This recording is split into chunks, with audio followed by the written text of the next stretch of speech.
उधर से लेता उधर से लेता। अस्सलाम वालेकुम रहमतुल्लाहि व बरकातुहू। नमस्कार। आज मोठ्या विद्यार्थ्यांचा सत्कार सोहळा आहे आणि ईश्वराची कृपा आहे की आमच्याकडे त्याच्यासाठी जे पाहुणे आलेले आहेत, बदलापूरचे प्रथम नागरिक नसून ते पूर्ण महाराष्ट्राचे प्रथम नागरिक आहेत। कारण आहे, कारण महाराष्ट्राच्या नगराध्यक्ष समितीचे ते अध्यक्ष आहेत। भरपूर महिला नगराध्यक्ष आहेत, पण ईश्वराच्या कृपेने यांचीच निवड का झाली याच्या मागचं जर गमत तुम्हाला बघायचं असेल तर त्यांचा प्रभाग बघावा। माननीय आमदार किसन कथोरे त्यांच्या सानिध्यात त्यांनी प्रगती केली आणि ते स्वतः विकासाचा महामेरू ठरले। कारण त्यांचा जर प्रभाग बघितला तर तो एक मॉडेल आहे। नगरपालिका भ नगरपालिका यांच्यामध्ये त्यांच्या ज्या आपल्या प्रभागात युक्त्या आहेत, कामाची जी विश्लेषण आहे ते महाराष्ट्रात तुम्हाला कुठे भेटणार नाही। आणि ही आमची एक छोटीशी शाळा आहे मॅडम, ही आमची एक छोटीशी शाळा आहे। जगामध्ये आपण भारतात जी जनसंख्या आपली त्याच्या मॅडम 41% हा 18 वर्षापर्यंतचा वर्ग आहे, 41%।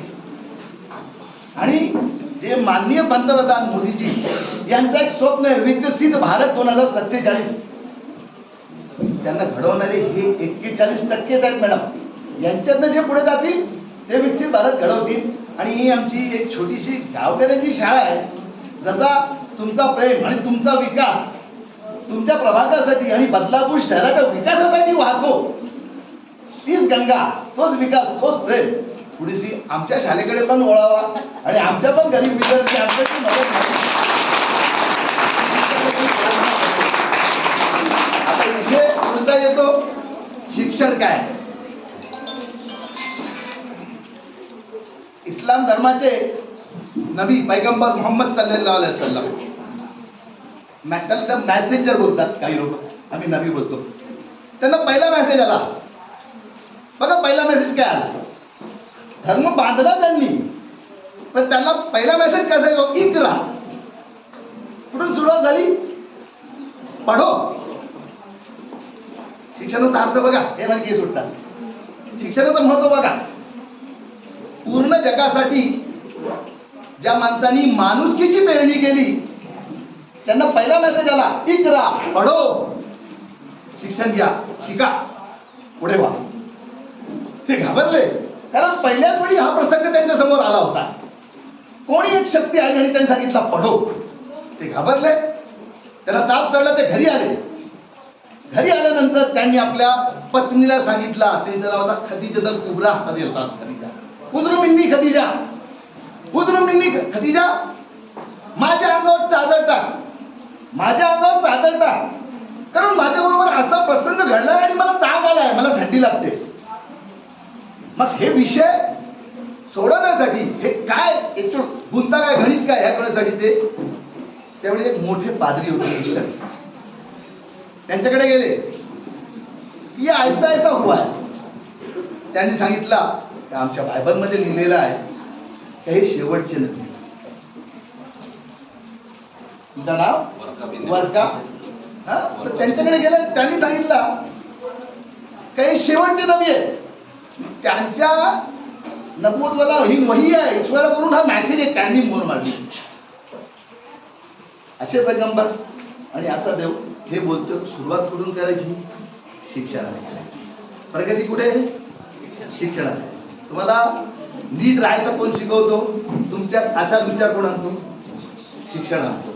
आणि हे जे बसलेत ना समोर आपले, हे त्याचे गुरु आहेत। आज इथे विद्यार्थी जमलेत, 2 मिनिट हे मॅडम, महत्वाचा विषय आणि आत्मपरीक्षण करायचाही विषय आहे तोच। प्रत्येक विद्यालयाला 5 बोट आहेत का, कोणाला 3 आहेत, कोणाला 10 आहेत, इंसान समान बोलत आहे.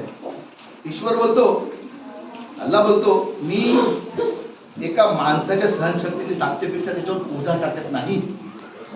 तसंच मेंदू दिलाय, तसेच डोळे दिले, तसेच नाक दिलाय, तसंच कान दिलाय, तसेच विचार दिले. मग शिक्षणाच्या प्रगतीत काही मुलंच पुढे काय येतात. काही मुलं शाळेत बसतात, इकडनं ऐकतात, इकडनं काढतात मॅडम. काही मुलं इकडनं ऐकतात, इथे आणि इथे साठवतात. वेळ तर तितकाच गेला, बरोबर आहे. ज्याने इथून ऐकून इथून काढला त्याच्या पदरात आजचा वैभव, आजचा यश पडला नाही. तो तर पास झाला, उत्तीर्ण झाला, पण ज्यांनी इथून ऐकून इथे आणि इथे साठवला ना, तो आजचा मानकरी ठरला. याच्यानंतर जर तुम्ही, आज मी काय सांगतोय, तुमची 10वी झाली, तुम्ही आता 11वीत जाल, तर 11वीत जाल तर माझा एक मंत्र लक्षात ठेवा, का मी इथून ऐकीन. कारण काय होतो, पहिला स्वातंत्र्य तुम्हाला, मी कॉलेजला आले, माणूस भरकटतो, आणि ज्याने इथून ऐकून इथून काढला असेल तो जास्तच भरकटतो. त्या माणसाने विचार करा, का माझ्या आईबापांनी मला कॉलेजला पाठवलाय, तर मी पण हे करीन का इथून ऐकीन आणि इथे आणि इथे साठवीन. 12वीला ह्या शाळेमध्ये मी येईन आणि सांगेन, बघा माझा पर्सेंटेज काय, मलाही माझाही तुम्ही सांगा.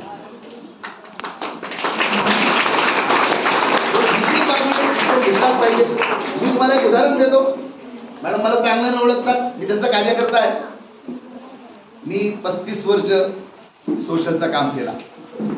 या 35 वर्षामध्ये 30 लाख नेत्र तपासणी झाली मॅडम, 18 लाख चष्मे झाले आणि 65,000 मोतीबिंदू शस्त्रक्रिया केली. कोणती एनजीओ नाही, सर्व स्वतःच्या पैशाने तो देत राहिला. मी तेव्हा सांगितलं का मी तुझ्या आजोबांची गरजूंची मदत करतो, तू माझी मदत कर, जेणेकरून मी यांची मदत करीन. त्याचा माझ्यावर उपकार आहे, माझा मोठेपणा नाही का त्यांनी हा क्षेत्र ह्या कामासाठी मला उघडला. पण मॅडम एक मेणबत्ती जळत होती आणि त्याच्या उजेड्याच्या आजूबाजूलाच मी काम करत होतो. फक्त 3 मतदारसंघ जर बघितला तर फक्त मुरबाड मतदारसंघच लावून पकडला होता. ज्या दिवशी माझा मुलगा माझ्याबरोबर पुढे आला, कारण माझं शिक्षण मर्यादित होता. बघा शिक्षण पुढे नेतो, तुम्ही पुढे जाऊ शकता. माझा शिक्षण मर्यादित होता, मी 8वीत होतो आणि काही माझ्या अशा गरजा होत्या ज्याच्यामुळे शिक्षण सोडलं आणि मी टेम्पोवर हमालीला लागलो.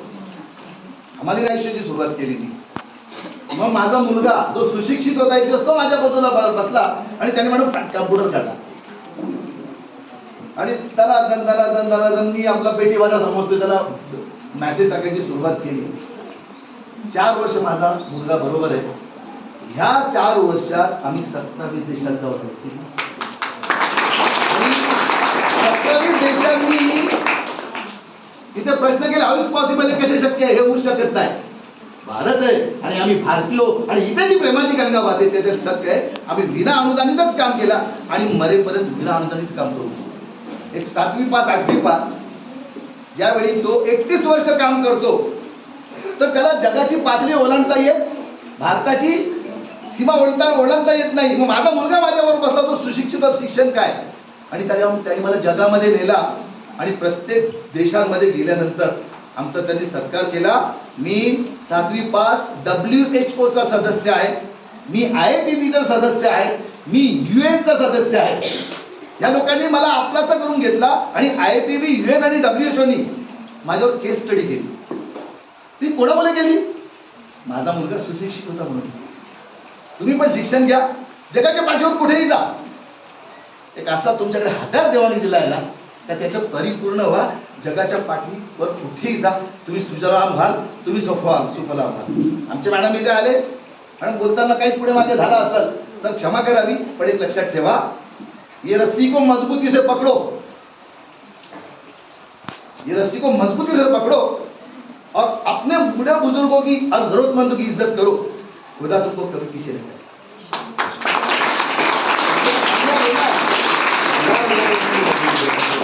आपले रसूल सल्लल्लाहु क्या दिख दिया है. मॅडम आम्हाला काय शिकवलंय? तकी शेट्टी आता सांगितलं, आम्हाला हे सांगितलंय का आपल्यापेक्षा छोट्याची मदत करा. को हम, मी कोण आहे तुम्हाला प्रश्न पडतो ना, त्याचं उत्तर काय? सो हम. हे मनुष्य, हे मानवा, तू आपल्यापेक्षा छोट्याशी मदत करण्यासाठी जगात आलेला आहे. तर प्रत्येकाने एक चंग बांधायचा का मी 11वीत जाईन तर इथून ऐकीन इथे साठवीन आणि प्रगती करीन आणि आपल्यापेक्षा छोट्याची मदत करीन. ज्यांनी आपल्यापेक्षा छोटे, ईश्वर बोलतो तुम अपने से छोटे की मदत करो मैं तुम्हारी मदत करूंगा, तुम अपने छोटे के काम आओ मैं तुम्हारे काम आऊंगा. आणि इतकी मोठी सृष्टी ज्यांनी निर्माण केले तो जर आपल्या मागे उभा राहिला आणि आपली मदत करायला लागला, कोणाची ताकद होती तुमची प्रगती थांबवत? तर तुम्हाला 2 मी आज गुरुमंत्र दिले. माझी तितकी ताकद नाहीये. एक शिक्षण आणि एक आपल्यापेक्षा छोट्याची मदत. तुमच्या विकासाचा, तुमच्या समृद्धीचा हाच खरा फायदा आहे. या टीचर लोकांनी तुम्हाला आज परिपूर्ण केलाय. 10वी मध्ये मॅडम आमचा 100% लागलाय रिझल्ट, ईश्वराच्या कृपेने. बरोबर 5 साल सातत्याने लागतो. यांची काय इच्छा आहे माहित आहे? तुमच्या आयुष्यात तुम्ही 100% यशस्वी व्हा. फक्त इथे थांबत नाही. एक आई, एक बाप आपल्या मुलाबद्दल काय ठेवतो? मनात विचार काय ठेवतो? माझा मुलगा उत्तीर्ण आहे, माझा मुलगा किती प्रगती करतो. तसाच एक टीचर ज्यावेळी मुलाला भेटतो तर एकच प्रश्न विचारतो, तू काय करतो रे?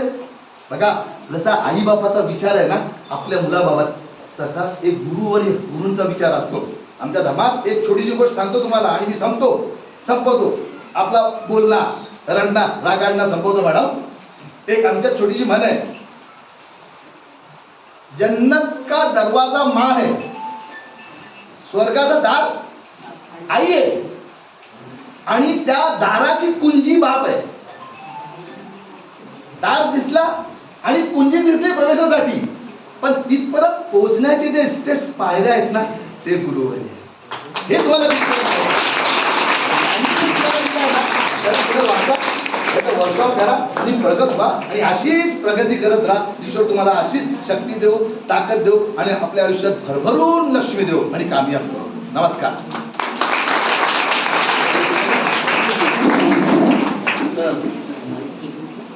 माईक बंद.